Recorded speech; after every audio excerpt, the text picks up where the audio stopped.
എനിക്ക് ചില ഫ്രണ്ട്സ് ഉണ്ട്. നമുക്ക് എല്ലാവർക്കും ഉണ്ടാവും അത്തരത്തിലുള്ള ഫ്രണ്ട്സ്. കലിപ്പം ഫ്രണ്ട്സ്. എന്തെങ്കിലും പറഞ്ഞാൽ പെട്ടെന്ന് ദേഷ്യം വരും. They are aggressive in nature. വേറെ ചില ഫ്രണ്ട്സ് ഉണ്ട്, എന്തെങ്കിലും പറഞ്ഞാൽ ഉടനെ സങ്കടമാവും. മോസ്റ്റ്ലി പെൺകുട്ടികളാണ്. They are sensitive. എന്തൊക്കെ വന്നാലും അഭിപ്രായം മാറ്റാത്ത ചിലരൊക്കെ ഉണ്ട്. എന്തു വന്നാലും പറഞ്ഞ അഭിപ്രായത്തിൽ പിടിച്ചപടി ഉറച്ചു നിൽക്കും. അവരെ നമുക്ക് സ്റ്റബേൺ എന്ന് വിളിക്കാം. സ്റ്റബേൺ. ഇനി ചിലരൊക്കെ ഉണ്ട് കേട്ടോ, ഒരു കാര്യത്തിന് ഇറങ്ങുമ്പം ഒന്നും ചിന്തിക്കാതെ എടുത്തു ചാടി ഇറങ്ങുന്നവർ. ഇങ്ങനെയുള്ളവരെ നമുക്ക് ഇമ്പൾസീവ് എന്ന് വിളിക്കാം. ഇമ്പൾസീവ്.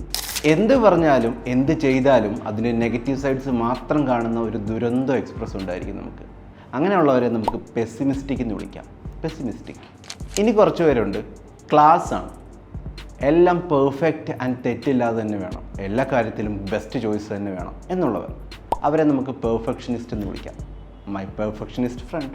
സോ നിങ്ങളുടെ ഫ്രണ്ട്സിനെ ഡിസ്ക്രൈബ് ചെയ്യാനുള്ള വാക്കുകളായില്ലേ? നിങ്ങളുടെ ഫ്രണ്ട്സ് ഇതിലേത് കാറ്റഗറിയാണ്? മെൻഷൻ ചെയ്യൂ.